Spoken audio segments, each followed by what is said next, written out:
नमस्कार। Research methodology के अंतर्गत आज हम पढ़ेंगे प्रयोगात्मक शोध रिसर्च प्रविधियों के अंतर्गत रिसर्च के प्रकार के अंतर्गत हम पढ़ेंगे कि एक्सपेरिमेंटल रिसर्च क्या है।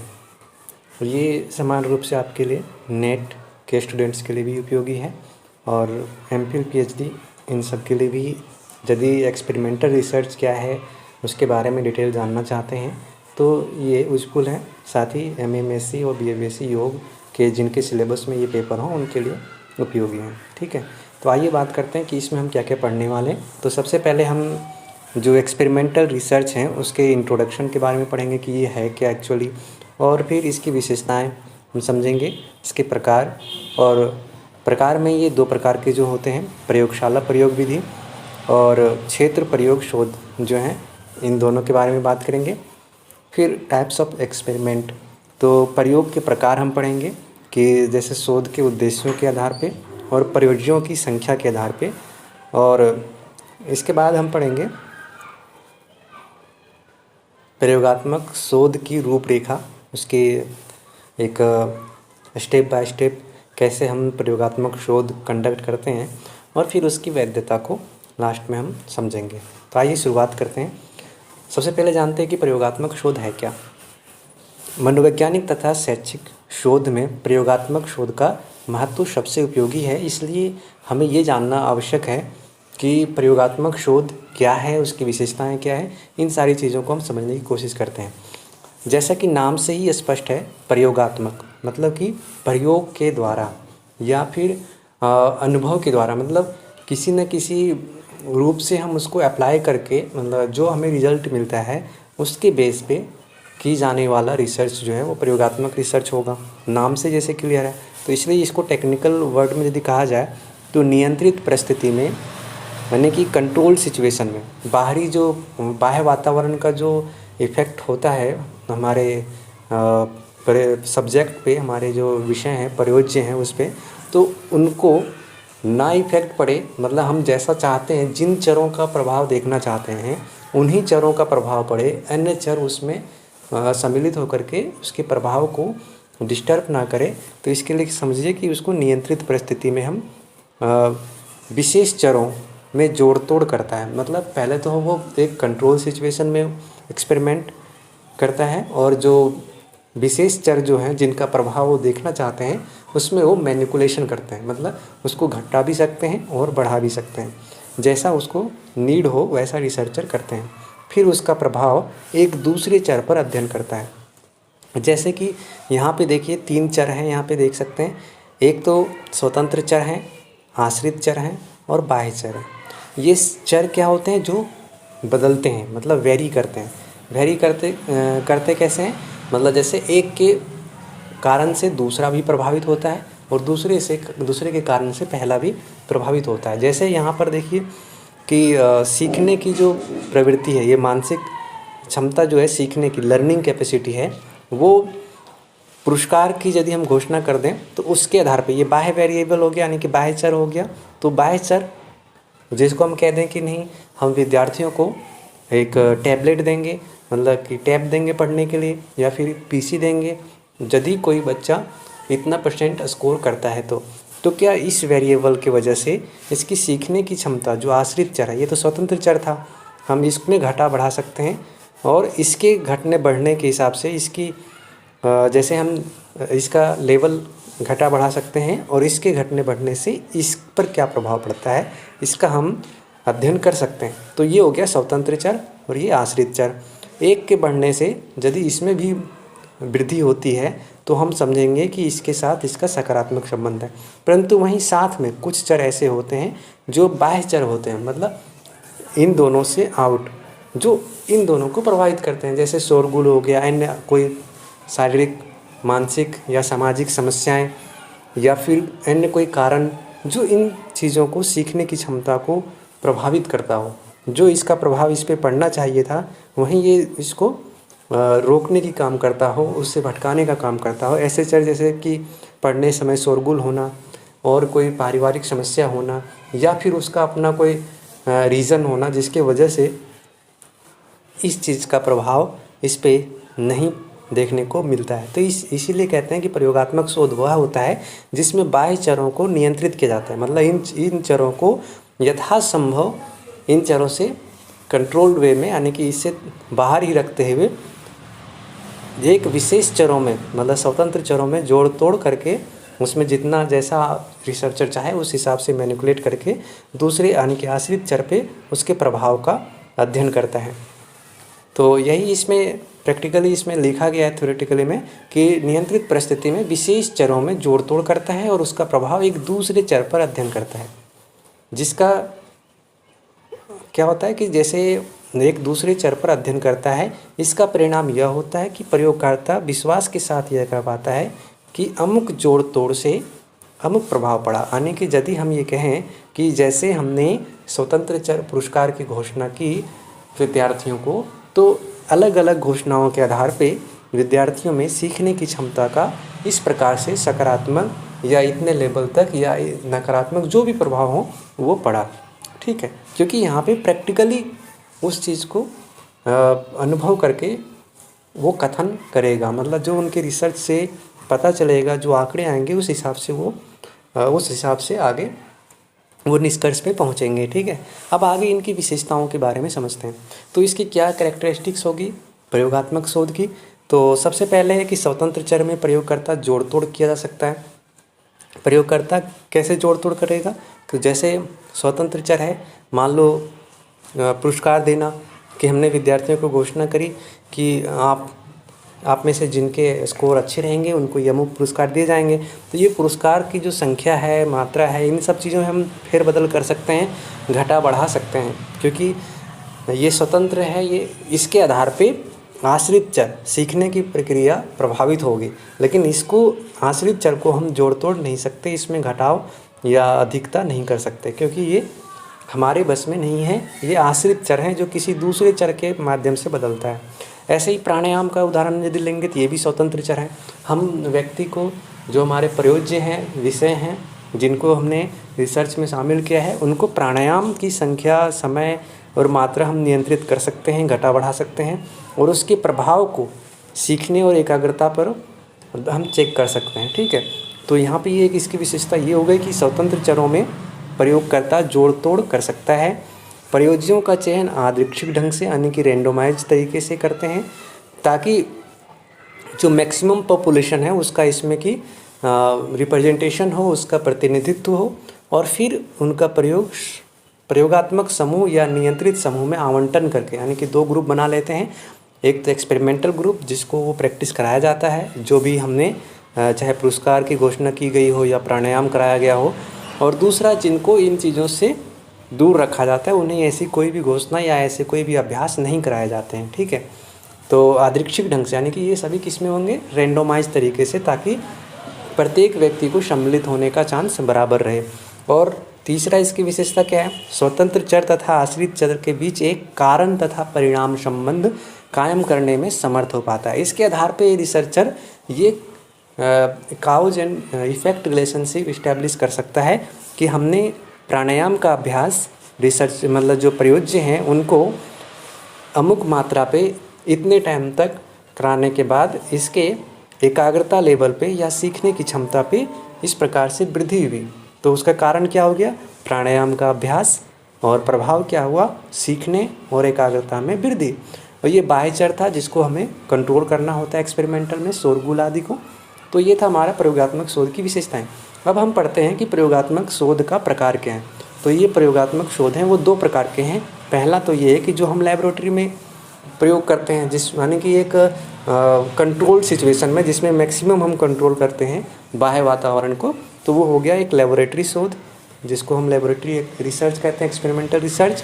और फील्ड एक्सपेरिमेंटल रिसर्च, जिसमें क्षेत्र प्रयोग शोध ये बाह्य वातावरण में किया जाता है, लेबोरेटरी से बाहर के किसी भी एरिया में, जैसे कि सोशल स्टडीज़ में जो हम करते हैं, तो ये क्षेत्र प्रयोग शोध हुआ। ठीक है, अब हम बात करते हैं कि सबसे पहले प्रयोगशाला प्रयोग शोध क्या है, लेबोरेटरी एक्सपेरिमेंटल रिसर्च क्या है। इसमें वह शोध जिसमें शोधकर्ता वैसी परिस्थिति उत्पन्न करता है जैसा कि वह अध्ययन करना चाहता है, एवं उसमें वह कुछ चरों को नियंत्रित करता है, कुछ अन्य चरों का जोड़ तोड़ करता है, मतलब जो बाह्य चर हैं उसको नियंत्रित करेगा, जैसे कि शोरगुल या अन्य कोई फैक्टर जिसका इफेक्ट उस पर नहीं पड़े, यानी कि जिसकी वजह से उसका प्रभाव जो अध्ययन करना चाह रहा है उसका उसमें इन्वॉल्वमेंट ना हो, जिसकी वजह से उसका प्रभाव में कुछ त्रुटि आ जाए, तो वैसे चरों को वो नियंत्रित करेगा।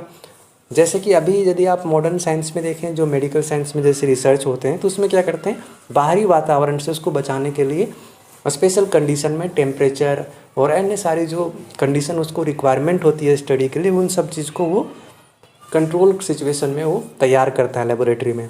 फिर क्या है, तथा कुछ अन्य चरों का जोड़ तोड़ करते हैं, मतलब उसमें मैनिपुलेशन करते हैं, घटाना बढ़ाना, जो भी जितनी मात्रा में। जैसे अभी कोविड का यदि वैक्सीन बन रहा है तो उसमें ये चेक किया जाता है कि इस वायरस को ख़त्म करने के लिए, इससे लड़ने के लिए कितनी मात्रा में दवाई कारगर होगी। तो वो एक कंट्रोल सिचुएशन में अलग अलग मात्राओं में वो मेडिसिन या अलग टाइम पीरियड तक दे करके फिर वो उसका सर्वे करते हैं, मतलब एक तरीके से उसका एक्सपेरिमेंट करके फिर उन्हें पता चलता है कि ये इतने दिनों तक, इतनी मात्रा में, इतने ml तक इसको डोज देने के बाद ये वायरस कम्प्लीटली ख़त्म हो सकता है। तो मैनिपुलेशन किस में कर रहे हैं, वो स्वतंत्र चरों में, यानी कि वैक्सीन में। कितने, जितना उन्होंने देखा रिसर्च में कि जो जितने टाइम तक, जितनी मात्रा में आवश्यक हो, उस तरीके से यहाँ पे रिसर्चर अपनी इच्छानुसार, आवश्यकतानुसार मैनिपुलेशन कर सकता है। तो ये हो गया हमारा लेबोरेटरी रिसर्च। यहाँ पे आवश्यक बात ये है केवल ध्यान रखने की कि लेबोरेटरी में वो आर्टिफिशियल, मतलब कि कृत्रिम रूप से एक वातावरण बनाता है जिसमें बाह्य चर जो रिसर्च में अनावश्यक या अवांछित रूप से प्रभाव डालते हैं उनको नियंत्रित कर लिया जाता है, ठीक है। और स्वतंत्र चरों में जोड़ तोड़ करके आश्रित चरों पे प्रभाव देखा जाता है, तो इसलिए इसकी वैधता अधिक होगी। तो अब समझते हैं कि प्रयोगशाला शोध विधि के लाभ क्या हैं। तो सबसे पहला तो लाभ ये है कि बहिरंग चरों को पूर्णतः नियंत्रित कर लिया जाता है। जो बाहरी वेरिएबल्स थे जैसे शोरगुल, अन्य कोई फैक्टर्स, जैसे मान लीजिए प्राणायाम के अभ्यास का हम एकाग्रता पे प्रभाव देखना चाहते हैं, तो अन्य कोई ऐसी उसका अभ्यास, जैसे कोई स्टूडेंट यदि स्पोर्ट का स्टूडेंट है तो वो फिजिकल एक्सरसाइज भी कर रहा है, उसके साथ साथ में वो और भी कोई स्पिरिचुअल प्रैक्टिस कर रहा हो, तो चूँकि अन्य बहुत सारे चर उनके साथ होने पे ऐसा नहीं कहा जा सकता है कि एग्जैक्टली जो ये प्रभाव उसके लर्निंग पे दिख रहा है वो प्राणायाम के ही वजह से दिख रहा हो। तो इसके लिए क्या करते हैं, उन्हें अन्य जो उससे रिलेटेड या उसको प्रभावित करने वाले कारक हैं, जो चर हैं, उससे हमें कंट्रोल करना पड़ता है, ठीक है। और फलस्वरूप स्वतंत्र चर तथा आश्रित चर में प्रस्तावित संबंध यानी कि परिकल्पना की जांच यथार्थ ढंग से हो जाता है, क्योंकि हमने बाह्य चरों का पूर्णतः कंट्रोल कर लिया है और आश्रित चरों पे उसका संबंध क्या है, जो हमारी परिकल्पना हमने बनाई है उसको हम चेक कर सकते हैं कि सार्थक संबंध है या नहीं है, ठीक है। फिर है स्वतंत्र चरों के जोड़ तोड़ पर भी पूर्ण नियंत्रण होता है, क्योंकि हम स्वतंत्र चर को अपनी इच्छा अनुसार जितनी आवश्यकता हो उस अनुसार घटा या बढ़ा सकते हैं, जिससे परिणाम अधिक शुद्ध एवं वैध हो जाता है। और इसमें आंतरिक वैधता सबसे अधिक होती है। आंतरिक वैधता इसलिए सबसे अधिक होती है क्योंकि यहाँ पे बाह्य जो वेरिएबल्स हैं वो इसमें बिल्कुल कंट्रोल्ड है, तो इसलिए इसकी आंतरिक वैधता यानी कि रिसर्च के जो पैरामीटर्स हैं, जो उसके मापदंड हैं, वो उस पर ये अधिक ज़्यादा वैलिड होते हैं। यथार्थता अधिक होती है क्योंकि इसमें आश्रित चर में उत्पन्न परिवर्तन को मापने के लिए यथार्थ उपकरण का प्रयोग होता है। इसमें जैसा जिस चीज़ के लिए टूल्स की ज़रूरत होती है लेबोरेटरी में, वैसे इक्विपमेंट का, वैसे साधनों का इस्तेमाल करते हैं, इसलिए ये यथार्थ होते हैं, ठीक है। प्रतिकृति यानी कि उसको रिपीटेशन का लाभ होता है। इसको हम फिर से कंडक्ट करके ऐसा देख सकते हैं। इसे कोई भी शोधकर्ता ज़रूरत पड़ने पे उसकी प्रतिकृति करके अपने आप को संतुष्ट कर सकता है। यदि किसी को उसके रिजल्ट पे संदेह हो कि नहीं ऐसा हुआ हो सकता है या नहीं हो सकता है, ऐसा संभव है या नहीं, तो फिर वो चाहे तो वैसा ही वैसा एक्सपेरिमेंटल रिसर्च करके लेबोरेटरी शोध के माध्यम से उसे रिपीट कर सकता है तथा परिणाम की सत्यता को जांच भी कर सकता है। तो ये था इनके इस विधि का लाभ। अब इसकी लिमिटेशंस क्या हैं, इसकी सीमाएं क्या हैं। तो सबसे पहली सीमा तो ये है कि इसकी बाह्य वैधता बहुत ही कम होती है। क्यों कम होती है? क्योंकि ये बाहरी परिस्थिति से अलग, मतलब एक कंट्रोल सिचुएशन में एक जो इसको कहते हैं कि आर्टिफिशियली तैयार सिचुएशन में किया जाता है। ये नेचुरल सिचुएशन में ये स्टडी नहीं होती है, इसलिए बाह्य वैधता यानी कि बाहरी वातावरण में इसकी वैधता कम होती है और प्रयोग की परिस्थिति कृत्रिम होती है ना कि वास्तविक, और इसी वजह से बाह्य वैधता इसकी कम होती है। रॉबिन्सन 1976 में इन्होंने कहा कि प्रयोगशाला द्वारा कुछ विशेष परिस्थिति जैसे कि विशाल दंगा, भूकंप आदि में व्यक्तियों के व्यवहार में होने वाले परिवर्तनों का अध्ययन नहीं किया जा सकता। इनके अनुसार इन्होंने कहा है कि कुछ ऐसी सोशल और घटनाएं होती है, सामाजिक घटनाएं होती है या विशेष परिस्थिति जो प्राकृतिक घटनाएं भी होती है, जैसे दंगा हो गया और प्राकृतिक घटनाओं में भूकंप, तो इन सब का क्या प्रभाव पड़ता है इसको लेबोरेटरी में क्रिएट करके इस पर अध्ययन नहीं किया जा सकता, क्योंकि ये ऐसा कर पाना बहुत ही डिफ़िकल्ट है। तो इसलिए इस ऐसे स्टडी के लिए लेबोरेटरी रिसर्च की अपनी एक सीमाएं हैं, लिमिटेशंस हैं, और यह क्या है, यह अपने आप में एक बहुत खर्चीला और अधिक समय लेने वाला रिसर्च टाइप्स है। जैसे कि आप जानते हैं कि लेबोरेटरी शोध में उस तरह की सिचुएशन को क्रिएट करने के लिए काफ़ी महंगे इक्विपमेंट की ज़रूरत पड़ती है, जैसे टेम्परेचर लो करने के लिए या फिर वैसे कंडीशन में जैसे कि अन्य सारे उपकरणों को लगाना पड़ता है। बहुत सारे ऐसे जो रिसर्चेज होते हैं जो लेबोरेटरी में जो कंडीशन डिमांड की जाती है उसको फिल करने में कई सारे इक्विपमेंट को लगाने पड़ते हैं, जिसकी वजह से हाईली कॉस्ट पे करना पड़ता है। जैसे फिजिक्स के भी कई सारे जो रिसर्च होते हैं, चाहे वो एटॉमिक एक्सपेरिमेंट जो होते हैं, उनके लिए काफ़ी खतरा भी होता है उन चीज़ों में, तो उससे सेफ्टी के लिए बहुत सारे साधन उसमें लगाने पड़ते हैं। और इस दृष्टि से ये एक्सपेरिमेंटल जो रिसर्च है लेबोरेटरी का खास करके, ये बहुत ही खर्चीला भी होता है। नेक्स्ट है जो दूसरा टाइप है इसका, क्षेत्र प्रयोग शोध यानी कि फील्ड एक्सपेरिमेंटल रिसर्च। ये जैसा कि नाम से ही स्पष्ट है कि क्षेत्र में यानी कि फील्ड में बाहर, लेबोरेटरी से बाहर किसी भी जगह पे एक सोशल एटमॉस्फेयर में एक्सपेरिमेंट करने की जो विधि है उसको हम क्षेत्र प्रयोग शोध से अपने आप में ध्यान रख सकते हैं। कर्लिंगन 1986 में इन्होंने कहा कि क्षेत्र प्रयोग एक ऐसा शोध अध्ययन है जो वास्तविक परिस्थिति में किया जाता है, मतलब रियल सिचुएशन में हम इसमें अध्ययन करते हैं, जिसमें एक या एक से अधिक जो स्वतंत्र चर हैं उसमें जोड़ तोड़ उतना सावधानीपूर्वक नियंत्रित अवस्था में किया जाता है जितना कि परिस्थिति अनुमति देता है। एक्सपेरिमेंटल जो लेबोरेटरी शोध के अंतर्गत हमने देखा कि हम बाह्य चरों को जितना अधिक चाहें कंट्रोल कर सकते थे, परंतु यहाँ पर हम स्वतंत्र चरों में उतना ही जोड़ तोड़ कर पाते हैं सावधानीपूर्वक, वो भी जितना कि वो प्राकृतिक अवस्था हमें उस तरह से करने की परिस्थिति हमारी परिस्थिति उतनी अनुमति देती हो। जैसे कि जब क्लास लेते हैं या फिर ध्यान करवाते हैं, तो यदि हम सामाजिक या किसी मैदान में या फिर किसी हॉल में करवा रहे हैं तो हम जितना संभव है उतना करने की कोशिश करते हैं कि ताकि बाहर का आवाज़ ना आए, मेडिटेशन अच्छे से कर पाए, अन्य सारी चीज़ें कंट्रोल। लेकिन पूरी तरह से कंट्रोल कर पाना यहाँ पे संभव नहीं होता, क्योंकि बाहर पूरी जो समाज है उनका अपना अपना आवश्यकताएं हैं, उनकी भी सारी चीज़ें एज इट इज़ चलना होता है। तो ऐसे में क्या होता है, हम कोशिश करते हैं कि जितना अच्छे से सावधानीपूर्वक हम कंट्रोल कर पाएँ उतना करें, परंतु हम इसके वजह से किसी को प्रेशराइज नहीं करते और उसके लिए उन चीज़ों के लिए हम तैयार होते हैं कि जितना संभव है उतना हम कंट्रोल सिचुएशन में रखते हुए रिसर्च को आगे बढ़ाते हैं। तो इस विधि में क्या फ़ायदा है, जब हमने बाह्य चरों को पूर्णतः कंट्रोल नहीं किया, आवश्यकता अनुरूप जितना संभव था सावधानीपूर्वक कंट्रोल किया, तो ऐसे में इसके क्या लाभ होंगे और क्या हानियाँ होंगी, तो इसको देखते हैं। तो इस विधि के कुछ लाभ हैं जो यह वास्तविक परिस्थिति में किया जाता है, अतः सामाजिक मनोवैज्ञानिकों, समाजशास्त्रियों, शिक्षा मनोवैज्ञानिकों और नैदानिक मनोवैज्ञानिकों यानी कि क्लिनिकल जो साइकोलॉजिस्ट हैं, इन सब की जो शोध समस्याएं जो वास्तविक परिस्थिति में अध्ययन किए जाने के अनुकूल होते हैं, उनके लिए अत्यधिक उपयोगी होती है। क्योंकि जैसा आप भी जानते हैं कि ऐसा नहीं है कि हर मनुष्य जो होते हैं वो सोशल लाइफ में ही होते हैं। तो यदि सोशल साइंस की, एजुकेशन की या फिर क्लिनिकल साइकोलॉजी की किसी भी ये जो रिसर्चेज हैं, जो कि एक सोशल व्यक्ति के उपयोग के लिए हम यदि रिसर्च कर रहे हैं, तो वो इस सोशल परिस्थिति में किए जाने से उसकी बाह्य वैधता ज़्यादा रहेगी। हम यदि लेबोरेटरी में उस चीज़ को सारी कंट्रोल सिचुएशन में यदि उसका इफेक्ट हम देखेंगे, तो ज़रूरी नहीं कि बाहर का व्यक्ति वैसा ही हो, क्योंकि बाहर में सभी चरों का नियंत्रण कर पाना संभव नहीं है।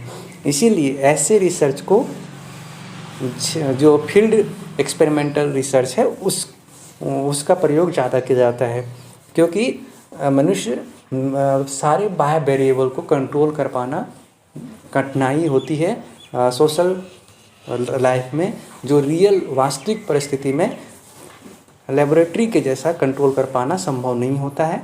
इसीलिए हमें कुछ ऐसा ही रिसर्च करने चाहिए जो रियल परिस्थिति पर आधारित हो, ना कि आर्टिफिशियल। तो ऐसे इसलिए समाजशास्त्रियों, शिक्षा मनोवैज्ञानिक और नैदानिक मनोवैज्ञानिक ज़्यादातर ऐसे रिसर्च कंडक्ट करते हैं जो रियल परिस्थिति में यानी कि फील्ड स्टडी के रूप में किया गया हो। इसमें चरों का प्रभाव अधिक तीक्ष्ण होता है।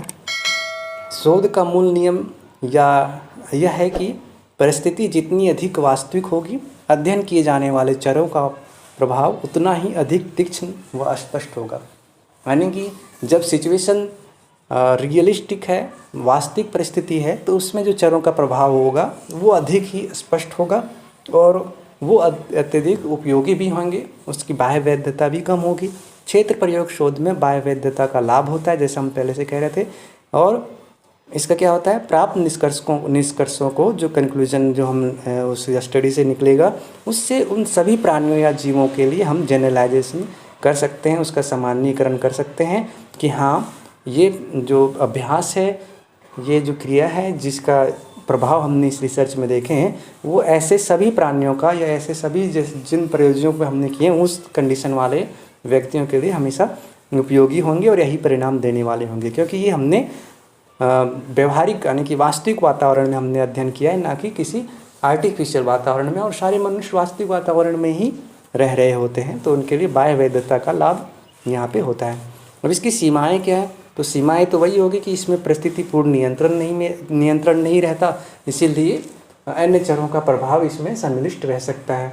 और कभी कभी क्षेत्र प्रयोग शोध में स्वतंत्र चरों में जोड़ तोड़ तथा प्रयोजनों का यादृच्छीकरण यानी कि रैंडमाइजेशन करना कठिन हो जाता है। जैसे यदि व्यक्ति एक अभ्यास के साथ साथ कोई और भी दूसरा अभ्यास कर रहा हो, लेकिन वो भी उनके लिए बहुत ज़रूरी हो, तो हम उसे कम्प्लीटली मना नहीं कर सकते।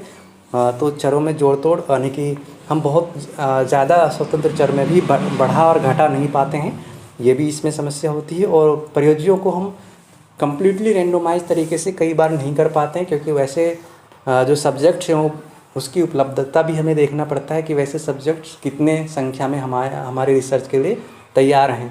यदि ज़्यादा संख्या में लोग नहीं होते हैं तो हमें फिर एक आदर्श रैंडमाइजेशन के तरीके से हम उसे नहीं सेलेक्ट करते, बल्कि अन्य तरीका जैसे एक्सीडेंटल या फिर अन्य जो सैम्पलिंग के मेथड है उसको हम प्रयोग में ले लेते हैं। और इसमें परिशुद्धता की कमी होती है और बहुत तरह के पर्यावरणीय कारक इसमें अनियंत्रित रहते हैं, जिसके वजह से इसकी जो परिशुद्धता है वो कम रहती है। ये इसकी सीमाएँ थी। अब हम पढ़ते हैं कि प्रयोगात्मक शोध की रूपरेखा। तो प्रयोगात्मक शोध हम कैसे करते हैं, उसके क्या क्या स्टेप्स हैं, प्रत्येक चरण को हम अच्छे से समझने की कोशिश करेंगे। तो प्रयोगात्मक शोध के फर्स्ट स्टेप जो होते हैं, प्रयोग का शीर्षक या उसको कहते हैं कि रिसर्च प्रॉब्लम, शोध की समस्या, जो उसके ज़्यादातर उसका शीर्षक या हेडिंग के रूप में जाना जाता है। उसके बाद हम उससे रिलेटेड साहित्यों का जो रिसर्च है, रिव्यू जिसको कहते हैं या लिटरेचर रिव्यू, उनका हम सर्वे करते हैं, संबंधित चरों से संबंधित अध्ययन, और फिर हम समस्या को निश्चित कर लेते हैं, समस्या का कथन। उसके आधार पे जो सर्वे किए हैं उसके बेसिस पे हम परिकल्पना का निर्माण करते हैं, एक हाइपोथेसिस यानी कि संभावित उत्तर हम डिसाइड करते हैं कि इन चरों के बीच में कैसा संबंध है या नहीं है। तो परिकल्पना भी जो दो प्रकार के होते हैं, एक डायरेक्शनल और एक नॉन डायरेक्शनल, ये परिकल्पना के अंतर्गत हम पढ़ेंगे। फिर वेरिएबल्स को, जो वेरिएबल उसमें सम्मिलित हैं उनको परिभाषित करते हैं और उनसे रिलेटेड उपकरण का स्टेटमेंट यानी कि उन उपकरणों को जिनके माध्यम से इन वेरिएबल को हम मेजर करते हैं उसका उल्लेख करते हैं। और चरों का नियंत्रण यानी कि जो वेरिएबल्स हैं उसका मैनिपुलेशन, कंट्रोल, इन सब चीज़ के बारे में हम यहाँ पे उल्लेख करते हैं। फिर रिसर्च डिज़ाइन, किस प्रकार से हम पूरे रिसर्च को कंडक्ट करेंगे, उसका कौन सा मेथड यूज करेंगे, टूल्स कौन से रहेंगे, इन सब का भी हम यहाँ पे वर्णन करते हैं। ठीक है। उसके बाद है परियोजनाओं का चयन एवं समूहों का आवंटन। इसके बाद हम अपने जो सब्जेक्ट्स हैं उनको सेलेक्ट कर लेते हैं और उसे अलग अलग ग्रुप में, कंट्रोल और एक्सपेरिमेंटल ग्रुप में डिवाइड कर लेते हैं। प्रयोगात्मक कार्यविधि का उल्लेख करते हैं, कि कैसे हम ये प्रयोगात्मक कार्य कंडक्ट करेंगे, कितने दिन हम उसको ट्रेनिंग देंगे, फिर उनको किस प्रकार से कब प्री डेटा पोस्ट डेटा या जो भी हमारा रिसर्च डिज़ाइन या मेथड्स हमने लिए हैं उसके हिसाब से उसका उल्लेख करते हैं। फिर जो आंकड़े आते हैं उसका हम स्टैटिस्टिकल एनालिसिस करके इवैल्यूएशन कर लेते हैं, मूल्यांकन करते हैं और फिर उसका एक साक्ष्य रिपोर्ट तैयार करते हैं और रिपोर्ट के आधार पर परिकल्पना की जांच करते हैं कि हमारी परिकल्पना अप्रूव हुई या रिजेक्ट हुआ, ठीक है।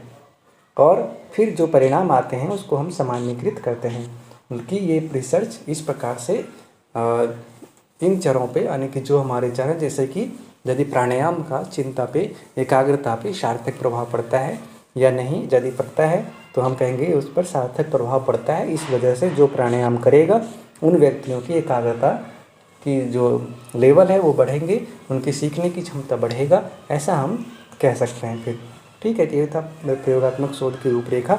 इसकी वैधता क्या होती है, तो प्रयोगात्मक शोध की वैधता जो होती है वो बाह्य वैधता और आंतरिक वैधता ये दोनों ही इसमें होती है प्रयोगात्मक शोध में।